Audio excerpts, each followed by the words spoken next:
You know, there's a lot of great OU podcasts, but there's only one where the horns are always down. Ladies and gentlemen, this is the Horns Down Podcast.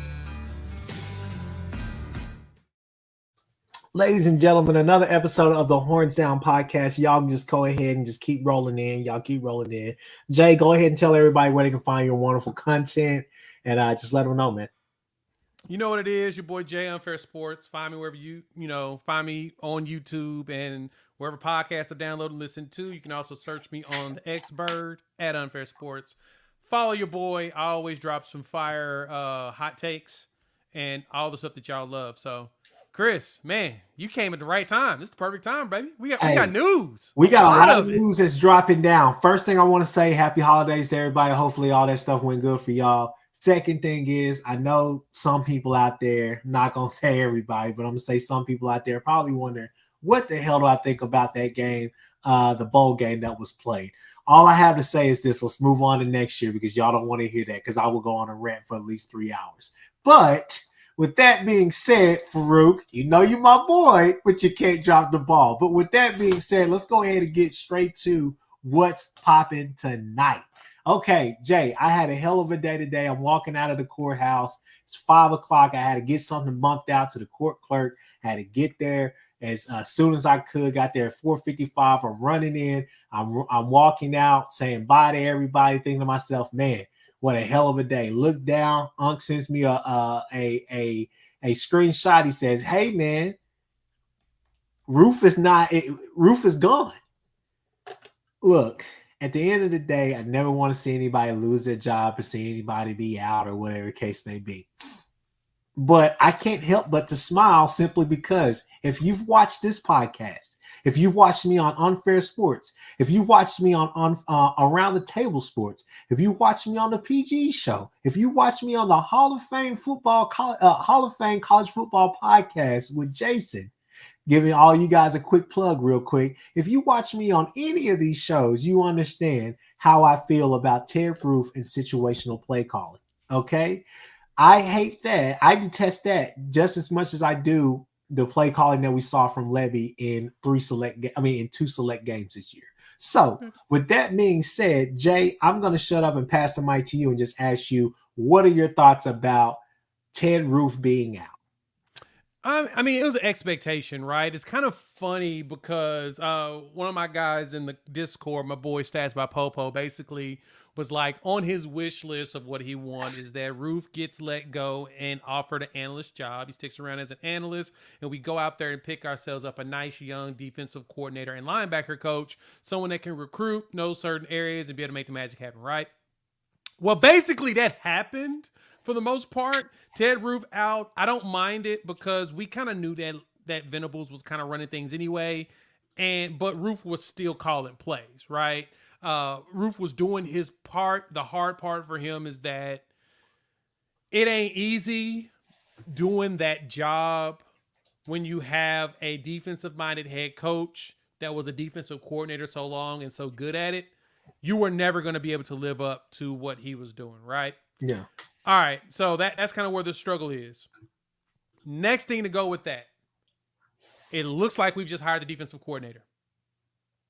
Yeah. Zack Alley, defensive coordinator out of Jacksonville State.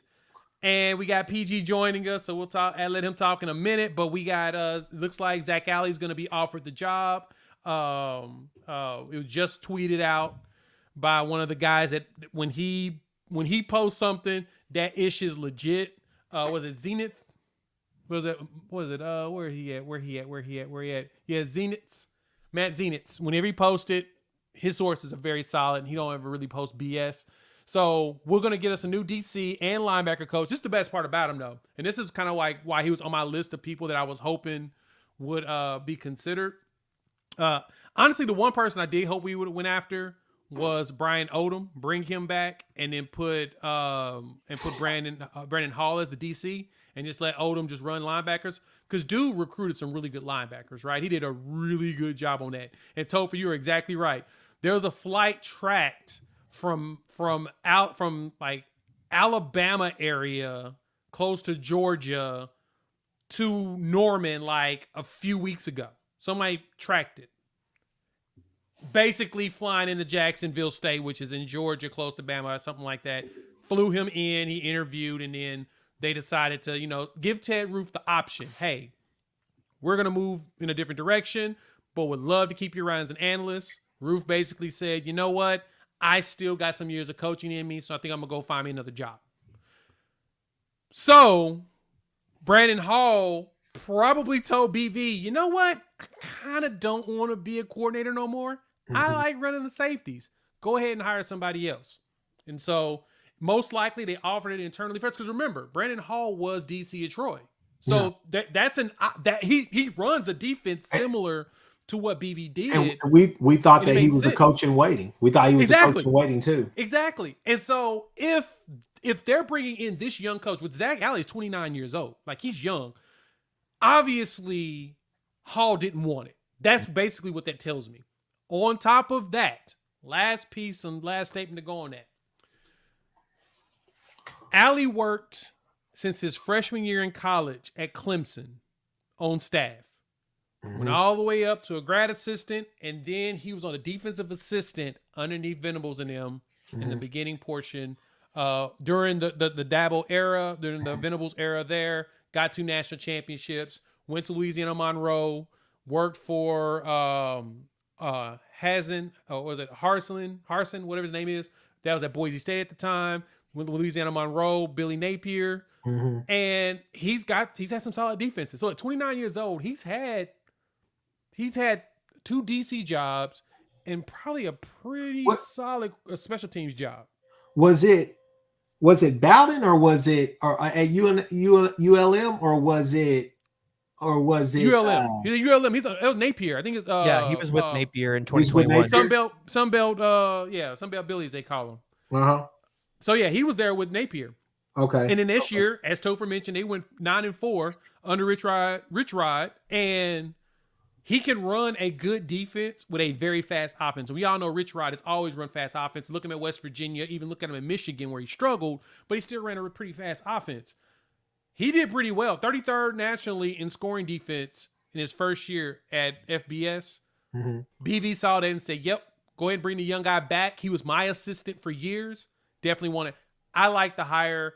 He was on the list of people that I said would have been good. Love what we just got. So PG, before I let you go, let me go ahead and just chime in. So, on the way home, talking to my uncle about this, and both of us I'm following his lead on it because he's like, hey man, Roof is gone. We've been talking about this for the longest.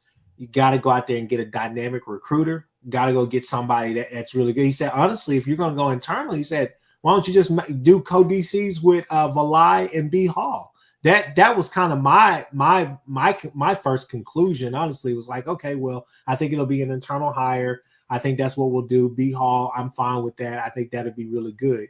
But now this, we talked about Jim Leonard. We talked about Zach Arnett. We talked about all those names, just throwing them out there. And then we saw this name kind of pop up. He sent me this name early. And so I looked at it and I was like, man, he's got some experience. And he's with good coaches too. No matter how it ended for Rich Rod at Michigan or whatnot, we all remember those West Virginia days and some of his better coaching years, man. We remember that. So he's been with some really solid coaches, some really respected coaches, if some of the college football ranks. But I'm excited about it. But PG, we've revealed the name. We've talked about the name that seems to be the one. So let me ask you this question, and then Jay, I want to get your thoughts on this as well. Does Venables turn the defense? Now we know that he's going to keep his footprint in there. We know he's going to be kind of the overseer, kind of have the oversight, right? But does he become that true CEO now, or does he really hand over the keys of the defense to potentially Zack Alley or whoever the DC is going to be? Because remember, folks, this is just speculation, but it seems like this is solid right now. So I'm not 100% familiar with Zack Alley. I mean, I know Jay said he was a graduate assistant up there at Clemson. So there's a good chance he understands BV's defense really well. He worked specifically for BV, and he only grad assistant on the defensive side of the ball. So that's what I'm saying. Like, maybe he knows the defense really well. Like, so maybe this is one where BV trusts him a little bit more to run the system. I would think next year BV's probably still going to have his hands in it at some level before he just completely hands it off. I don't think he's going to and there will be times where maybe BV sees something and overrides the defensive coordinator completely. I don't see himself taking himself out of that side of the ball. But no, I think it's a good hire, right? I mean, you look at his coaching history, and in his first year he went 9-4. So I think BV might have some trust in this kid, but I just don't know a lot about him to know, like, hey, can he run BV's defense at the Power 5 level in the SEC, where I think a lot of people used to say the SEC was slower. It's a sped up game up there now, right? So in a sped up game, is he going to be able to react quickly and make those calls? I think the first year, maybe even year 2, you see BV help him out a little bit before he hands off the reins, which is kind of what I thought would happen with Ted Roof. And then it was like, no, I got to go back in there completely and take over.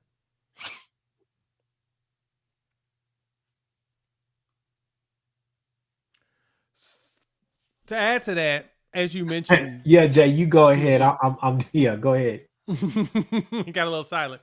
No, that's a good point. As Topher mentioned in here too, he definitely knows BV's defense because he was there from 11 to 18. So basically, just about the entire time that Brent Venables was there, Alley was there. So that's huge in what we're trying to do because, and PG, you mentioned it. That's what I was thinking, and then I saw another post. I think someone posted in the Discord about this. Topher posted it. Is that it appears that Venables is looking to go more to a CEO role and really pull back off the defense and let a coordinator do his job on defense. Because luckily his OC is a former head coach who has made the mistakes. Because honestly, Seth Luttrell was not good at game management as a head coach. And it was because he kept having his hands in everything too. Like you would see him put his hands in the offense so much. And that could be detrimental to a coach's success long term. Look at Saban. Saban only walks in and overrides things when he needs to, right? He pays attention to the game. He looks at the flow, and occasionally he'll override based upon stuff that makes sense. But for the most part, he lets his coordinators do their job. And I'm going to be honest, there was I've seen some posts and people asking questions about, and I'm going to mention it real quick, Emmett Jones. I promise you, Alabama definitely reached out to Emmett Jones about being their wide receiver coach. There's no doubt about it in my mind whatsoever. I have no proof, no confirmation, but I bet you they did. The problem is that they're not going to be able to offer him more than wide receiver coach. They're not going to make him co-OC with Tommy Rees. They already got one on the offensive side of the ball as it is, and that would be a problem because we're already grooming him for that role, and Emmett Jones knows it, right? Honestly, Emmett Jones is one of those coordinators that could end up as a head coach. One of those position coaches that can end up a head coach, similar to Fran Brown did at Georgia. He can get a head coaching job because he has a CEO mentality. And I think for him, I see him sticking around here because Saban is not going to give enough free reign. And that's where you get that difference. I think that was also the reason why you didn't see Levy take either the Georgia or the Bama jobs whenever he was here last year, and that came up last offseason. Is because they weren't going to give him free reign like Venables is. Venables is trying to make it to where, look, I'm hiring people that can just do the job and I can step back and only step in when I really need to, right? That's the most important piece. And so that's what I see with Alley because Alley was underneath him for 7 years. He knows the defense. Or we'll say 6. He knows the defense, probably runs a similar defense. I got to watch more film of his game. I've seen him mic'd up. I've watched some interviews. I like what I hear out of the 29-year-old. It sounds like he's going to be somebody that he's going to be an up-and-coming dude that's going to end up getting a head coaching job within about 3 to 4 years. And coming here under Venables, I could totally see that happening. And that makes it to where Skalski can learn from a young guy like him and potentially move up into linebacker and DC later. Yeah, I mean, go ahead, PG, go ahead. No, I just had a question for both of y'all because I was kind of thinking about this earlier. You know, obviously, we thought the Ted Roof move would happen last season. And this season you saw a turnaround on the defense, but it wasn't where it needs to be going into the SEC. What point maybe do you start to see Brent Venables move on from specific position spots where maybe they have underperformed? I think Miguel Chavis has done a great job, but I look at a guy like Todd Bates, right? Specifically, not only just on the recruiting trail, but I feel like the defensive line has maybe underperformed a little bit. Do you think now that we've seen Ted Roof be kind of cut, do you think we start to see other guys be put on a tighter leash at this point?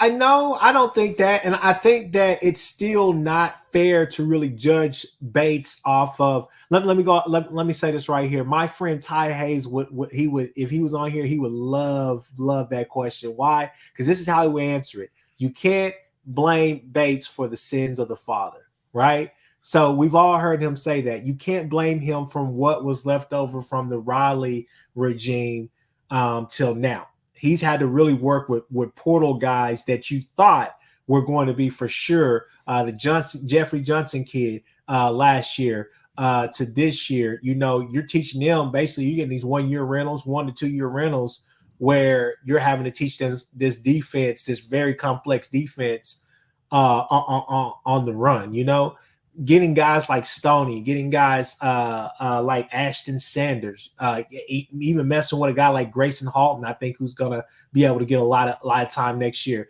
But getting a talent like what's the kid from Tennessee, Jay, that we got? Yes. Getting kids like that and getting them acclimated in the system, I think that you're going to see wonders next year, because those are kids that you would typically see, in my opinion, you would see at a Clemson. The talent level is there, or at least the potential is there. But bringing in a Stoney, guys like that, that's what he's accustomed to, right? And you also got to think about this, is that in that defense coming into the season, the first year with BV, and you guys may disagree with me, and other people may too, but the fact of the matter is that that defensive line is supposed to have some real freak athletes on it, right? And I don't necessarily know if we've had that in year one or even year two. Well, obviously we got PJ, we got that, but he's still a freshman. But I think that as far as some of the things that you can do, I think we will be better off in the SEC next year, simply because it's going to be year three for some guys and year two for some guys, and their roles are going to expand and their knowledge base of the defense is going to be better. So I can't really fault Ty Bates right now. Jay? No, and to add to that, PG, I understand why you would ask the question. Yeah, I mean, I'm asking. I'm not saying he's bad. I'm just asking the question. No. Right. I understand why you would ask the question, because that's definitely something to think about, right? Like, it's not something that's a troll or anything like that. It's really a thought-provoking question, because you're right. It's one of those where you want everybody to evaluate. But I think the difference is that Ted Roof was brought in, I felt like, as a temporary solution anyway. He wasn't brought here to be a long-term player in the era of Brent Venables. And as him as a head coach, he brought in a guy with a lot of coaching experience to kind of help acclimate him to it. But the other thing is that he still had to technically babysit the older coordinator, because he wasn't doing stuff to make it to where he didn't have to be the coordinator and head coach, right? He wants to free himself up, and it's what it looks like. It really does look like this. And so bringing in this young coach, Parker Thune tweeted this out, fantastic point that he made. Venables was 28 years old when he came in as co-defensive coordinator when he came to Oklahoma. Alley's 29. Venables probably sees a lot of himself in him. And as long as Alley produces similar to what Brent Venables does, not a single one of us is going to complain, right? That's what I see out of it. And so when it comes to Bates, Chavis is young. He gave Chavis a chance to try to figure things out as a young coordinator who was a grad assistant for him at Clemson. The thing that Bates is fighting here that I think is not really talked about enough is that he's really battling about 15 years of Oklahoma football, and how we really did not go hardcore into the defensive tackles like we should have.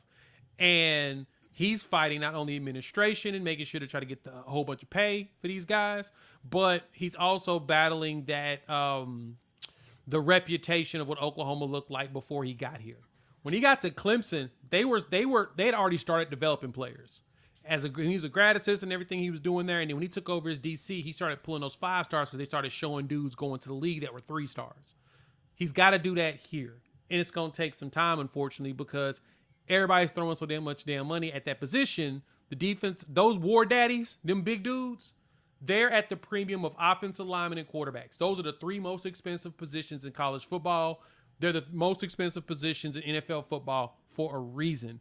If you can have all 3 of those in place, a quarterback that can throw a ball, a line to protect him, and a defensive line to go after their quarterback, you're winning chips, you're going to Super Bowls, you're doing all of that. So the unfortunate thing for Bates is he has the hardest job on the team, the hardest one.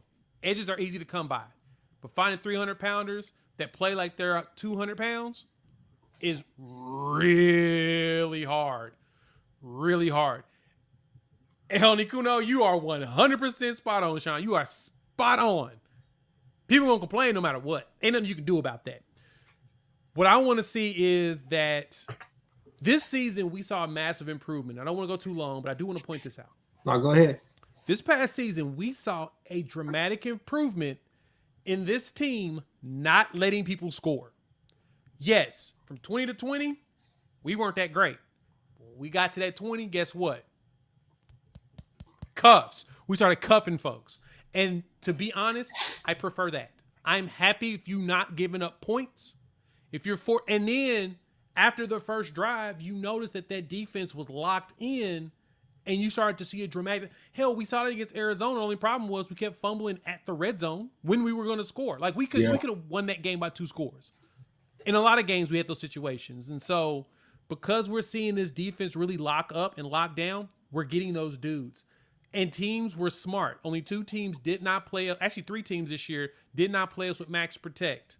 Texas, we had 5 sacks.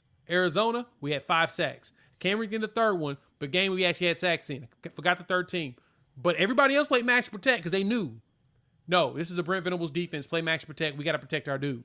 And they were getting rid of the ball fast. So my point, and the reason why I went on this whole rant, Bates has the hardest job on this staff.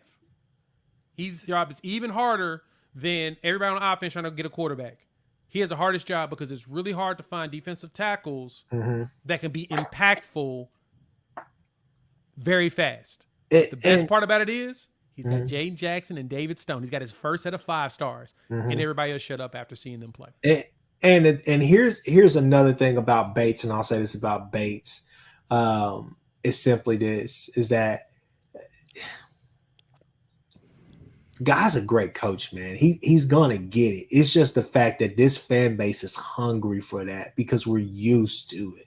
Just like we talk about with quarterbacks, how anytime that Dylan Gabriel doesn't look like Kyler Murray or Jackson Arnold doesn't look like Baker Mayfield, we're spoiled. We're a spoiled fan base. We're used to the Tommy Harris's, the Gerald McCoys, those guys, the inconsistent, but Perry Young Winfrey's. We're used to those guys always being D tackles for us, right? So we want to see that type of talent play, and I don't know if we've had that, especially in year 1. Year 2 was a boost. Year 2 was way better. I mean, if you want to, you go no further than the goal line stand against Texas. Go no further than the goal line stand against West Virginia. Those plays right there, year 1 don't happen. Year 2, you see the improvement, you see the growth. So I'm excited about it. Now, here's what I want to do. Let's move on to Zack Alley, just with something that I'm seeing right now. So, looking at his defense, they do move fast on offense. They move very fast. That quarterback will throw a pick, and they Rich Rod offense, baby. So here's the thing that I have to say is that it's really interesting because it looks multiple. It looks like a Venables defense. He wants to be aggressive. He wants to press, which I have no gripes at when you press with the corners. I think the most interesting thing that I can see just off of first glimpse of these videos that I've been watching here is that outside linebacker / edge. That's where that defense gets a little freaky. Maybe that's not the word to use, but that's whenever it gets interesting, because it looks like that's going to be a big part of it, because that guy is not necessarily lined up with his hand on the ground. He's standing up. So we saw, guys like when Trace Ford was in the game, we saw him do that quite a bunch this year as far as standing up on that edge. So it's going to be interesting to see what this defense can be. I think it's going to be multiple. I think Venables will have his handprint on it, but if you're hiring this guy, if you're making this hire now, I think it's because you trust him. So I'm going to be eager to see what happens. So my question is, does Oklahoma bring in a linebackers coach like Brian Odom, or do they let Zack Alley recruit the linebackers? Because I've actually talked to 2 recruits now in the 2025 and the 2026 class at the linebacker position, who have told me that Ted Roof was their best relationship to Oklahoma. And we know BV's not in every single one of these. And obviously, it doesn't seem like BV is recruiting the linebackers the way that he used to.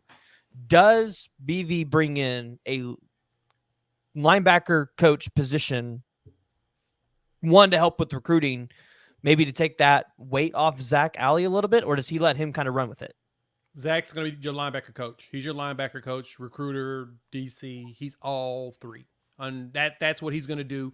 And I'm going to be honest, once they meet him, I think he'll be able to win some of them over. If not, I bet you he goes out and gets some elite dudes. Well, I bet you're going to see guys in 2025 be recruited that maybe Oklahoma wasn't really seriously in for. Like, I think the days of losing a Sammy Brown or Justin Williams or somebody like that, or an Anthony Hill, even in 2022, I think those days are soon to be long over.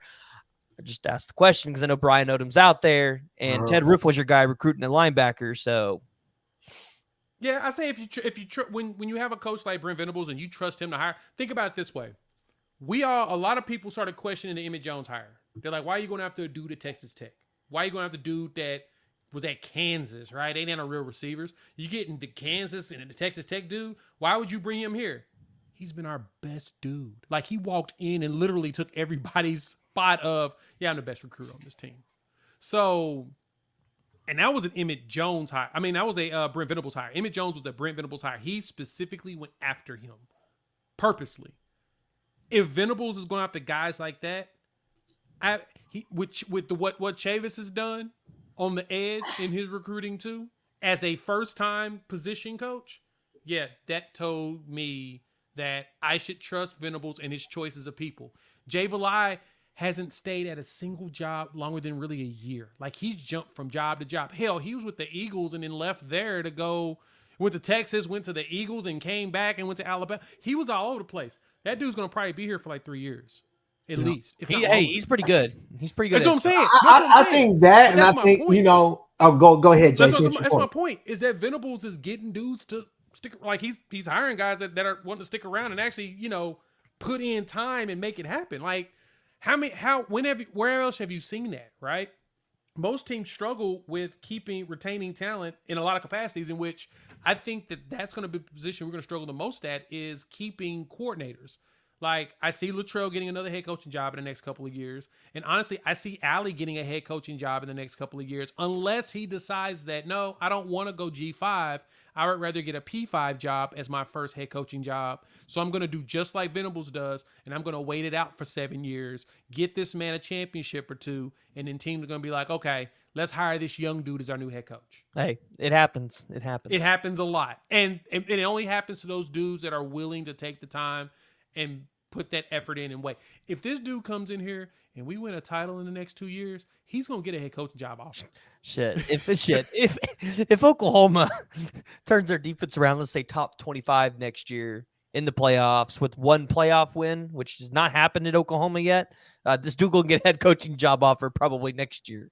It's going to be a G5 offer, but he's going to get a head coaching job offer. Yeah, he'll get a G5 offer next year, but that's, like I said, it's going to be the question. Does he want to take that job? Or does he want to be like Venables and say, I'm not going to take a job just to say I'm a head coach. I want to take the job that makes the most sense. Yeah.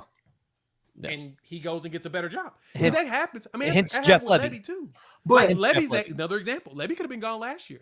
Yeah. He could have been G5 gone from job. UCF or Tennessee a long time ago. He waited, or no, not Tennessee, Ole Miss a long time ago. And it's a part, you know, one of the things I think is lost in this is that I think the only concerns that we had about Venables coming in to be the head guy here was the fact of, you know, is he going to be reluctant to what college football is becoming off the field, right?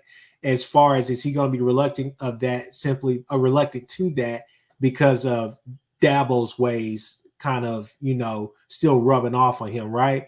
But I think you're optimistic about the future of OU under Venables simply because I think that maybe he's a day late and a dollar short just a little bit, but he's making these subtle changes that really I think are going to benefit us. So right now, I think we're in that honeymoon stage, but I definitely will be eager down the line to hear what you guys have to say about Zack Alley after I think all of us have had time to really go through that Jacksonville State, at least this season, to see kind of what they're doing, which, like I said, defensively, it looks like what you would see here. It looks like what you would see at Clemson, to be quite frank with you, what they're still running. It looks 3-3-5-ish, but it's 4 down linemen.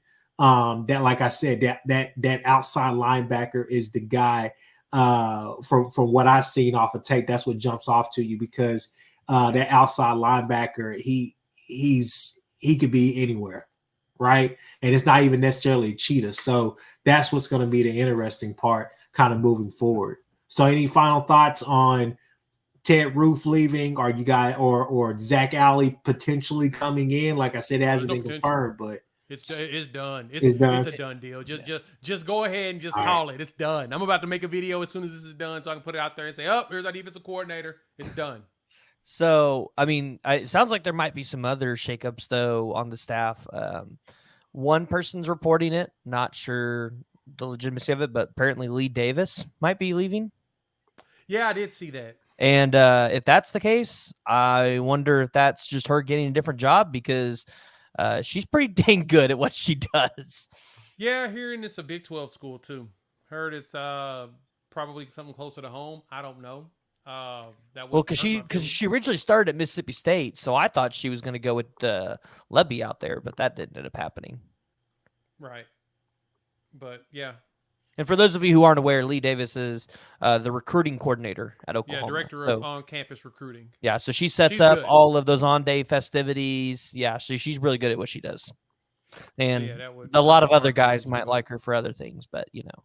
Oh, yeah, she is hot too. This guy, come on, man. It's a PG show, bro. Exactly. but so with that, we'll keep moving. I want to talk some portal, man. I really want to talk some portal, and not necessarily the guys that we just got, or the guy that we just got. But here's what I want to talk about. Okay, are we moving too slow? Like, what's going on? You know, because I think that this fan base is hungry. Obviously, you see what they've done at Ole Miss. Here's a side note. Here's a Chris's Corner special for you guys. Lane Kiffin, if you for some odd reason see this podcast, don't worry about these two. Just worry about me, okay? I don't ever want to hear you complain, cry, bitch, or moan about NIL anymore, okay? Especially after what you guys have done this summer, all right? You went and got fake Infinity Stones, okay? You hear me? You went and got fake Infinity Stones. We'll see you this season. Other than that, I'm ready to move on. So with OU, listen, guys, I'm just wondering, are we reluctant? Are we hesitant? Are we waiting for the second wave, the second recruiting? I mean, the second, portion of the portal season, or what's going on? Because you feel like there's been guys out there for the taking, but OU just hasn't made any moves. And obviously there's somebody at Texas A&M, wink, wink, won't name any names, that has decided to stay, that I think got everybody's hopes up. So I'll pass the mic. Jay, I'll go with you first. So Break their hearts, Jay. Break it. I'm going to, and I'm sorry that a lot of people will not agree with this, and that's okay. But the way this team will be built is through recruiting and not the portal. So whenever it comes to certain players we're going after and who we would like to go after, you have to understand the mentality of what Venables has said when he first came in. The portal will be used as patchwork, filling positions that kind of need to be filled, but we're going to develop internally and grow the foundation of that. Literally the same recipe that Saban has done this entire time. He would bring in some JUCOs when needed. He'd look at a transfer every once in a while, but for the most part, Saban wanted everybody to be recruited, developed in-house, because you need to be Schmitty built to really be able to grow and do what we need them to do, right? We did go after certain players, but there was certain things we weren't going to do, because what's the point of paying a dude a whole bunch of money that probably is going to lose his job to one guy on our team currently, right? Then you're going to be mad. You paid all this dude this money, and he doesn't pan out to being better than what you already have. So what I know we have done is we've looked in the mirror and said, you know what? I think I like what we have here more than that. Unless it's an exceptional talent. Hence why Hicks is the name that constantly keeps being brought up. He's a 5-star. He's very talented. He has a very high upside. His floor is very high. So even with him looking not very good, he says a very high floor. We'll gladly throw a flyer at players like that, but we won't do that for everybody. So the latest pickup is a player that has a lot of experience, but notice something about him. Notice something about certain players that we're picking up. They ain't got very many years of eligibility. Mm-hmm. We ain't bringing dudes in that we want to keep around for 3 years, unless it's someone super talented that we're like, we can't pass on them. We're only bringing in dudes to be 1-year rentals, just so that we can prep our young players to go in there and play. We really prefer to have our guys. That's why you're going to see bigger recruiting classes out of this staff, because they want guys that they can bring from the ground up. And if they don't pan out, they can move them on, bring in a transfer. So that's my rant when it comes to that. It's something to think about when you look at what they're doing. It ain't that they aren't interested. They just got to figure out if it's worth that person brings enough value to potentially piss off a very nice 4-star that you just recruited. See what I'm saying? Yeah. You want your dudes to play. This 24/7 line, I will gladly let them play early. I would love for them to rotate in very early. We've got veterans in front of them. I don't mind the young guys being rotated in on a regular basis, because then they get that experience we need for that 25 championship run. I'm here for those dudes playing.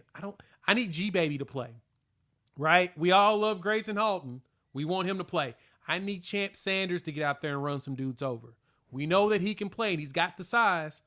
We need those dudes to play. And I think they take a bigger leap here in the offseason. Now, if we do go pick up a defensive lineman, it'll probably be in the spring. Similar to what we did with Dejon Terry. We brought him and Laulu, if I'm correct. We brought them summer, didn't we? Yeah, and then we brought Philip Paya in last year, but he hasn't been able to play yet, but he's going to because he's been injured. Yeah, but we brought him in the spring as well. Time. So yeah, I anticipate that we bring somebody in this June. We'll bring in some spring portal guys, rather than bringing in guys for now. So don't forget, there's 2 portals, and that's when we got Dejon Terry. We got Dejon Terry in June. He committed June 2nd of last year, either June or July, one of the two. He committed late. I tell you that he committed after the spring, so that's probably what we're gonna go after. Makes the most sense too. You bring them in spring, they get their butts kicked, and you realize, I really didn't want this guy. Then what do? I mean, you can try to process them, but I mean, and so to your point, I told my aunt this. I said, man, and please, I somebody may clip this or somebody may remember this, but this is just my opinion about it. Okay, a guy like Walter Nolan, for example, right? Big name, but no production to really match that, right? That's the point. And so, yeah, I mean, that's kind of the thing, is where, like, hey, he could have an incredible year for Ole Miss, and I hope he does. I hope he goes there, balls out, gets drafted in the first round, makes all the money, takes care of his family, all the rest of that. But that's kind of the problem, is that you go and get a 1-year rental like that, you pay him all this money, and then, you know, whereas though I would have rather gotten a Bear Alexander last year that would have kind of quenched my thirst for this whole, you know, hit stuff. Let's just be real, you know? But at the same time, like I need guys with somewhat with some production behind it to give me a reason why to validate not only why they're getting this NIL. I don't care about that. I want them to get paid, but why we're taking them, because I feel like with the coaching, I trust the coaching that we have. So I feel like, yeah, Walter Nolan, I would have been excited about that simply because of the coaching that I have. Him going up there messing with Golding, I don't know what the hell he gonna be. Because he could be a stud for the first 6 games until they start dropping him down from the middle, playing safety. Hey. You know what I'm saying? Being a box safety. So I don't know. It's just one of those things where I just feel like, man, you know, my uncle's called me, and man, it's been 6 days since the portal's been open, and now it's 12 days since the portal's been open. He's like, man, we ain't made no moves. Like, what are we doing? Like, you know, this guy's going here, this guy's going there. And I mean, you know, the Prince kid from Florida that went to Ole Miss as well, you felt like that was something good, but then you hear, no, NIL was really the driving force behind that. Then you hear about, you know, McClellan, and you're just like, man, like, what are we doing? Especially with a kid like that wanted to be closer to home, which obviously somewhat closer going to Missouri. Tulsa and Missouri kind of, you know, connected anyways. So, I mean, we could have won McClellan. The staff found somebody else they wanted more, and then the guy they wanted more didn't pan out. Okay. And then McClellan was already committed somewhere else. So yeah, McClellan, the big thing with him too is they couldn't decide if they wanted to actually pay him what he wants. I thought they gave that money to somebody else, and then somebody else didn't pan out. Well, it was a combination of both. It was more so, is he worth that money, that amount? Yeah. And I don't think the stat basis is nah, because I don't think he is. I don't think he's worth that. It's a nice guy to have, you know. Okay, prep, fantastic idea, but he wasn't worth the money that everybody else is throwing at him. I put it like this: when you see no production next season, everybody's gonna be like, "Yep, that was a good move." Yep. There's one thing I will give to this staff, and I will give to Bates. They do a really solid job of evaluating dudes based upon what they're looking for. Again, and when we played against people that did not max protect us, and we didn't have to do a whole bunch of exotic blitzes to get Dobie in there hitting folks, which Dobie, that mother is a beast. Forget what anybody says. Dobie a monster. Favorite pickup out of all of them. Look at how good we did, how much pressure we got on those teams that did not max protect us. We were getting it. We did it. Everybody, and yeah, Tyler, I can see that. You're gonna see people try to, you know, hell, myself, you know, as a YouTuber, we're gonna tell you about dudes to keep your eyes out for and people that can be considered. And the reason is the most time the reason why we point those people out, and PG can attest to this as well, is a lot of the time these are people that were recruited by our coaching staff back in their recruiting era, right? When they were recruits, we went after them. There's an offensive lineman we're probably going to land soon that we tried to recruit as a high schooler. We also tried to recruit him as the first time he's in the portal.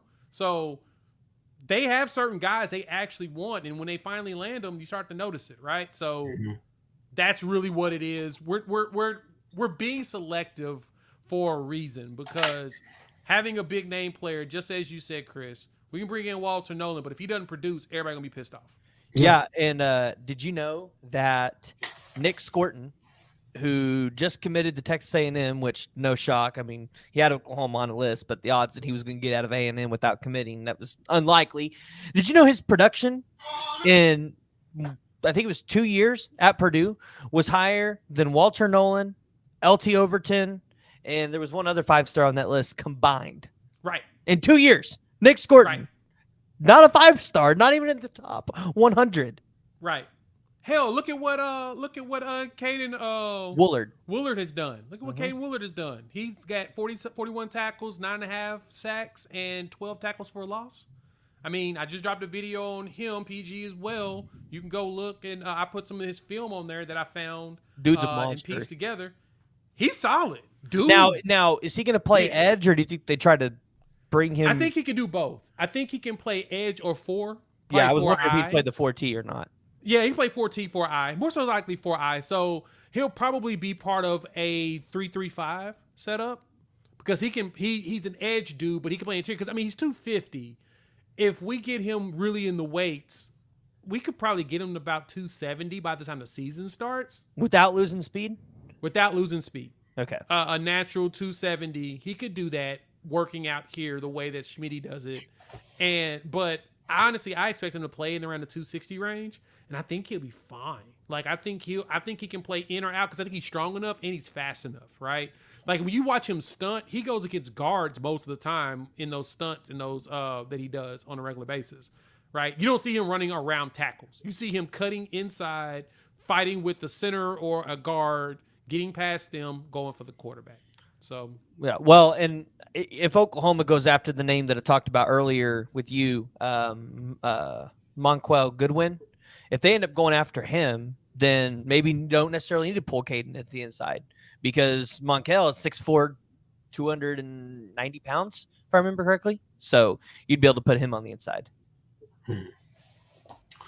Are y'all? So y'all are excited about this Woodard kid?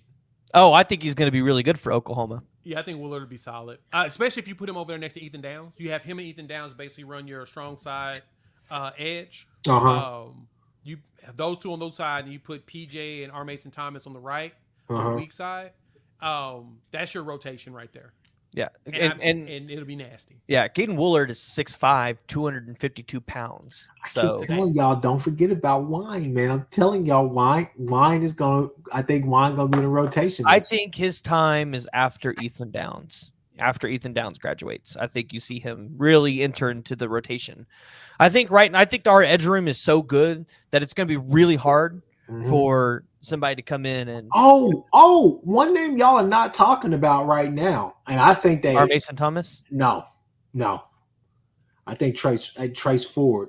I think. Okay, is he coming back? Because I've heard some people say he's coming back, and I'm like, why was he ever going to leave? Yeah, it looks like he is. I think he's got one more year left, and there's been no indication that he's going to go ahead and opt out. So isn't it sad nowadays that you have to announce you're coming back for people to know if you're really coming back? I mean, this is the kind of culture we've created in college football. But hey, look, if Trace Ford comes back, look, anybody watching this podcast now, all right? I said I wasn't really going to talk about the Arizona game, but I'll say this right here. When we got pressure on that quarterback, when we were making those sacks, when Dolby was getting there back in that backfield, he was running behind. He was running on the heels of Trace Ford.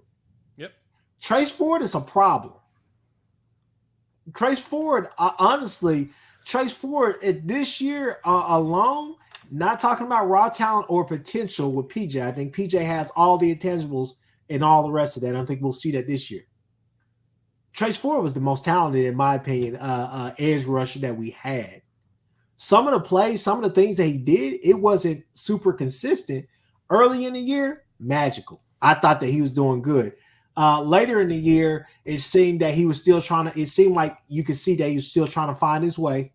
It seemed that he wasn't getting off of blocks like he was early in the year. But the fact of the matter is he made it through a full season. Well, he got those reps the year before, right? Yeah, he was hurt. Before, right? Yeah, knee, it was another knee injury. So name it, he was injured. Made it through a full season and had a pretty good year, and I think he could build off of that. Guys, I really think that Trace Ford can have a big year, especially in the SEC. Because when I look at what Alley is trying to do, Alley, especially with that guy that's standing up, Trace Ford was doing that all this year. You don't have to. Trace Ford was doing that all this year, and I think Alley. One thing that I'm hopeful that he will do is find a dynamic for McCullough to be on the field more, right? And to be honest with you, McCullough may be the guy that's playing that outside linebacker, and it's just I don't know. He's going to be your full-time cheetah next year. His second year in the system, McCullough's going to have it down. Now, Jay and I were talking about this last week there's a chance, you try to slip him up to defensive end and maybe play Dolby at the Cheetah, just because it seems like McCullough plays better at defensive end than out, at the Cheetah position. Yeah. But to Sooner, you guys. Go ahead. No, to Sooner Cowboys point. No, Okoye is definitely going to play in this room. But I want Sooner fans to understand. I think you're getting to a point now in some positions to where the young guys might not have to play their first year at some positions at Oklahoma right now. I think defensive end, Okoye is not going to see meaningful snaps against the big teams, right? But like teams against Maine, I definitely think you're going to see almost entirety of young talent those entire games. I could see it. I could see him getting on the field. I could see some of these freshmen get on the field. Yeah, but they're going to want to redshirt as many of these guys as they can. That they can, right? They're going to want to put these young guys out. Like, you have no chance. Like, you have to play Jackson. You have to play Stone, potentially Nigel Smith. Those guys have to play. Okoye, he's a guy you can play 4 games, redshirt him, get him that other. There's going to be guys on that defense like Hardy going to be redshirted. Some of those DBs, almost all of them are going to be redshirted. But like they're going to get meaningful snaps probably at the beginning of the season against some of those lower tier teams. And then again, I'm looking at that main game towards the end of the year and saying, yeah, your starters aren't playing in that game. Like you go play them maybe the first quarter, second quarter, you're going to see a lot of really young guys taking over that game, and they're going to see what they got. And then you'll go into Alabama and LSU with your starters again as full healthy as you can get. I hear you. You got some people in the comments. Obviously, we all want Harrington back. If Alan Bowman can get his 7th year of eligibility down there at OSU, knowing that he's played, he's been a part of Michigan for the longest. He's been healthy. He just hasn't played. He just finally got some time down here at OSU. If we all knew that, if he's getting that, then why hasn't Harrington been announced yet? That's because Harrington plays for Oklahoma in the NCAA. Just hey. It's Oklahoma versus the world, baby. Oh, yeah, exactly. If Harrington played for Oklahoma State, he'd had his 7th year by now. Let me see. Tell me I'm wrong.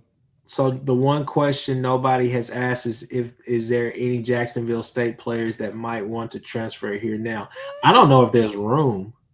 Yeah, I don't know if there's room. You're over scholarship limit right now, and the only positions I think you're taking right now are defensive line and offensive line, and letting those. Yep. And then you're going to let the other positions eat out I guarantee you're going to have 1 or 2 wide receivers portal out in the spring. You'll probably have 1 or 2 DBs portal out in the spring. You'll probably have you might have, I don't know, is Booty on PWO or is he on scholarship? I think he's a PWO now. Yeah. I think you're going to see a lot of PWOs in places that maybe you wouldn't expect to see PWOs, but I think they want to get a couple more offensive linemen in, a couple more defensive linemen in, and they got to make room on that scholarship chart. And they might shift some people down to PWO with that NIL deal if they're in state. Like I could see them shifting some of these guys down to PWO. So I got a comment real quick. So Duke Silver Sooner, Duke Silver. He said Harrington, McCullough, and Dolby at Cheetah. Here's a hot take, okay? Here's a hot take. So I'll give you my unc's first, and I'll give you mine. My unc, he wants McCullough closer to the football. He's like, hey, that, and you see it in the comments.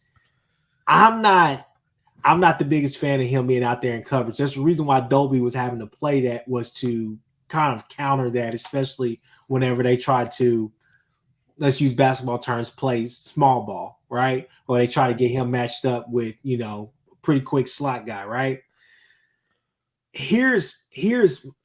I would love to see McCullough closer to the football, so I'll say that.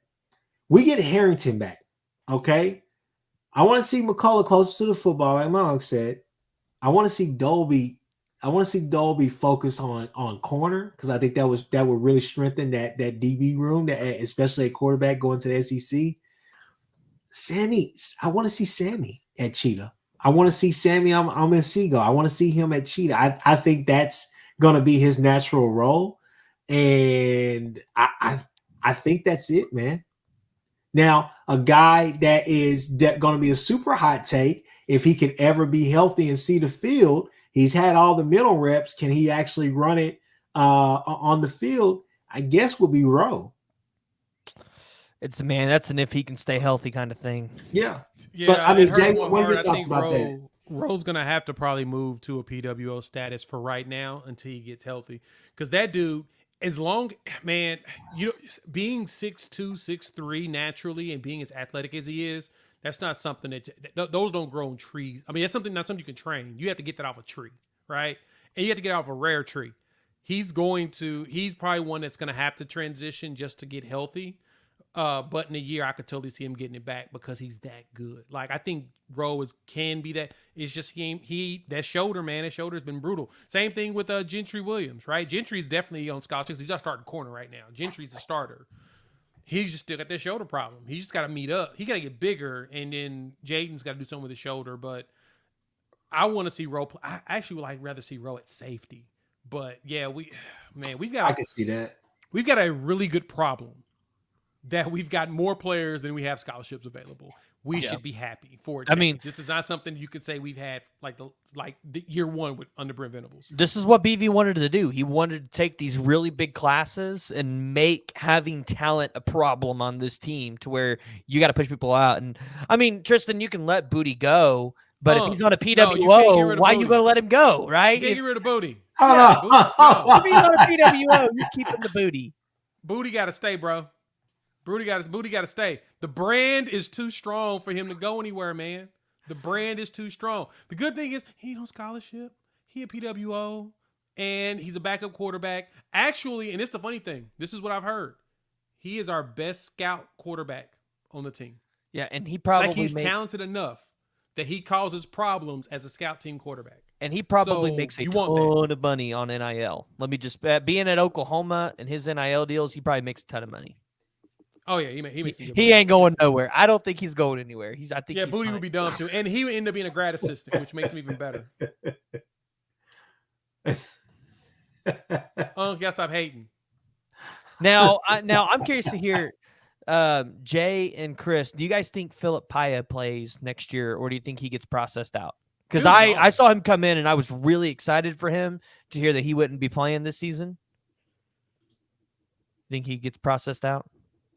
I think he's already gone. I think he's already aged out. I think he only had 1 year. I thought he got a medical waiver, didn't he? Nothing. I haven't heard anything. I thought he had another year left. I think Philip Paya has another year left. No, I'm correct. He was a super senior. He's out. Because he had a lot of production out there at Utah. Was it Utah State? Yeah, Utah State. Yeah. Let me look him up. Yeah, he was a super senior when he came in. So unless they got like a medical red shirt, which I wouldn't go for it.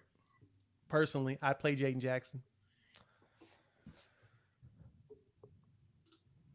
I don't think he hit the portal. I think he's just gone. He was. I don't think he had. I'll look him up. Let me see if I can. No, because he was here throughout the summer and the fall running camps with BV. No, he was here. No, he was on the roster during the season, but he got hurt and couldn't play. Oh, he played this season.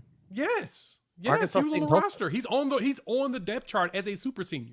I thought he only had 1 year left. Okay, yeah. I guess I thought for some reason I thought he had a season-ending injury and couldn't play, and he got an extra year. Yeah, no, he was injured. So yeah, I don't think he's gonna make his return. But he was here in the spring, fall, and he was on the roster. Like I said, he's big boy. So yeah, I'm curious about him. Devon Sears will move down to a PWO, but he'll get playing time. I wouldn't be surprised if Sears hits the portal. Nah, he loves Oklahoma. Oh, but he loves to play too. He does, and he's been posting a lot of highlights of himself balling, and of him, when he got in the game, his impacts. He would, I don't know.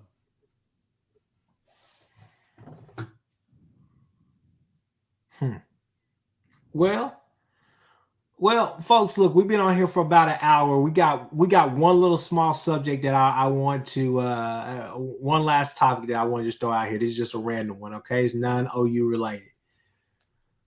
I guess I'm trying to figure out how the hell to say this. Will Howard to Ohio State? What? I don't know. It makes sense. Ohio State ain't got a quarterback right now. Yeah, but Jesus, like Will Howard? Well, I mean, they do. They got Aaron Nolan walking in the door.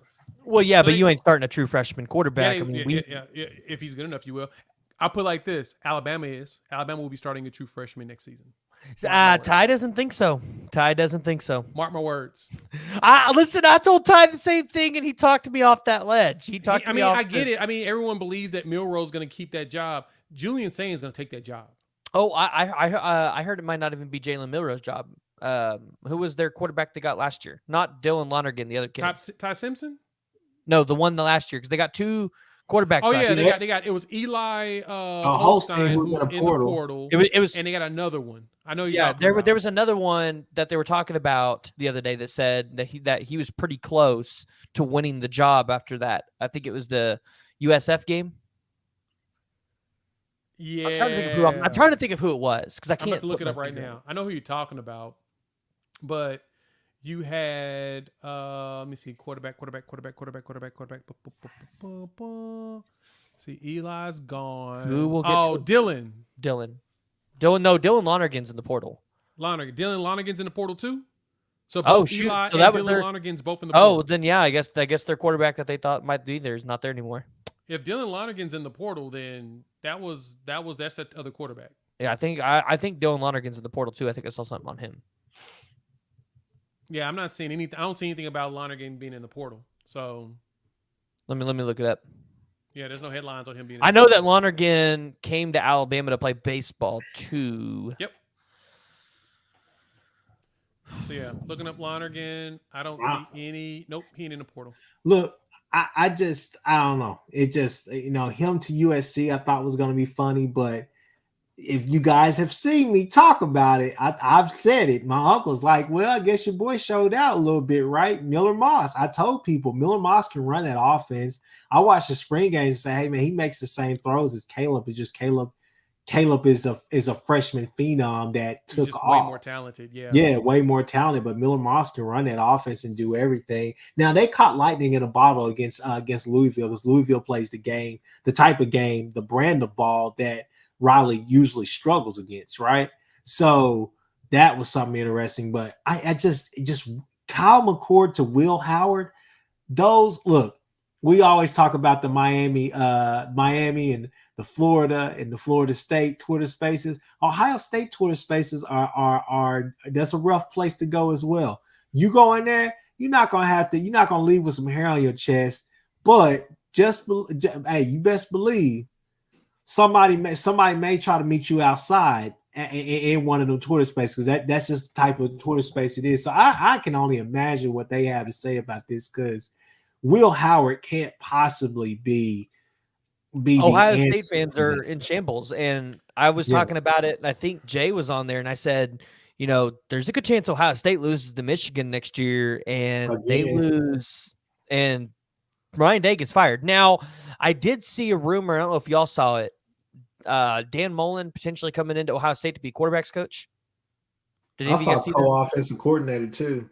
Yeah, so I mean, I don't know if that really changes anything, but Ohio State's got a real problem. They can get all these good wide receivers, but they can't get a quarterback to go out there and pass it.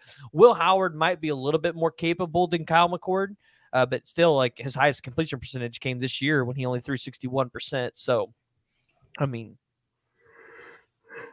is there? And we'll end on this note. Oh, go ahead. Oh no, go ahead. I was just going to say, we'll end on this note. Is there anything that shocked you out of the portal thus far? Nolan to Ole Miss. Malachi Nelson to Boise State. Is that for sure done? Is that for sure done? I mean, that's his visit. Like, who else has he visited? Like, Miami and Houston. And it's sounding like that Boise State. I mean, why would Boise State be in the mix with Miami and Houston?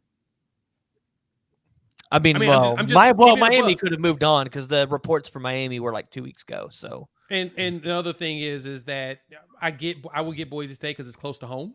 Because remember, Boise State back in their heyday was recruiting out of Southern Cal like crazy. That's where it was getting most of that talent. But Malachi ending up at Boise State is probably the fact that he's visiting Boise State is the biggest it would be a fun disappointment of all. fit because Boise State likes to run that air raid offense, and I think they would. Especially with It'd be the a fun coach. fit. I mean, it'd be But good. It'd be a good fit for him because if he On goes the out Will there and balls Howard out, deal, I get them going for a veteran like that. They're bringing in Aaron Nolan. The goal is to play Aaron Nolan. It ain't to keep Will Howard as the starting quarterback for long. They want to play Aaron. I mean, why would you? I mean, right? Think about it. You bringing in a highly touted 5-star or 4-star in some metrics, but 5-star quarterback that plays the way he does. You're going to want him to go out there and throw it to all his wide receivers. Like, there's no reason that you would not want to have to just with the struggles they've got with Kyle McCord going out there losing only one game and leaving. Yeah, it that tells me enough that you go ahead and play the freshman.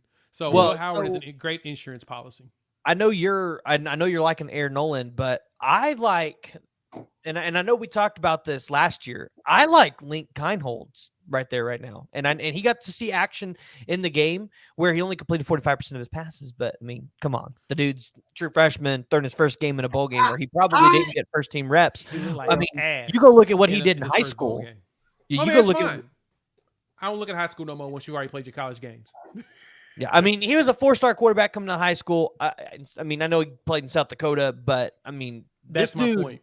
When I go watch his film, I mean, this dude can flat sling the ball. I did. I watched him play against Penn State. They told me everything I need to know. Come on. No, who they play against? Missouri. I watched him play against Missouri. I saw everything I needed to know. You can't judge a guy off of like his true freshman year in one game. I judge Jackson Arnold on the fact that he would eyeball down his receivers. That's something that's fixable.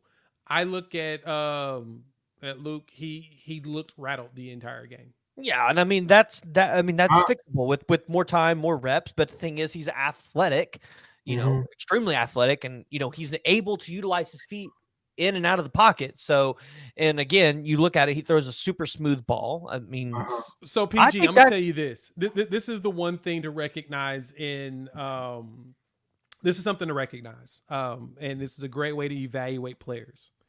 If your team is avoiding you throwing the ball, you ain't got it. They have zero faith in you. Jackson Arnold threw the ball 42 times against Arizona in the bowl game, had 4 turnovers, 3 picks, and a fumble. Right? But he still threw it 42 times, and he was throwing all kinds of passes on the go. He looked solid. Luke has been in that system all season long. They started running Wildcat. They look like us against Texas. Yeah, but I don't think Kindholz was getting the level of first and second team reps that Devin Brown and don't matter. If they think you got it, get no. Well, I mean, he got all the reps leading up to this game. Devin Brown did. You always run 2 quarterbacks though. That's the thing. But here's the thing, PG. If they thought they had something in that kid, or even if they thought they could make a quarterback competition between the 2 quarterbacks they have on campus right now and the freshman that's coming in, definitely wouldn't be trying to get getting Will Howard hell to the no, because that's not happening.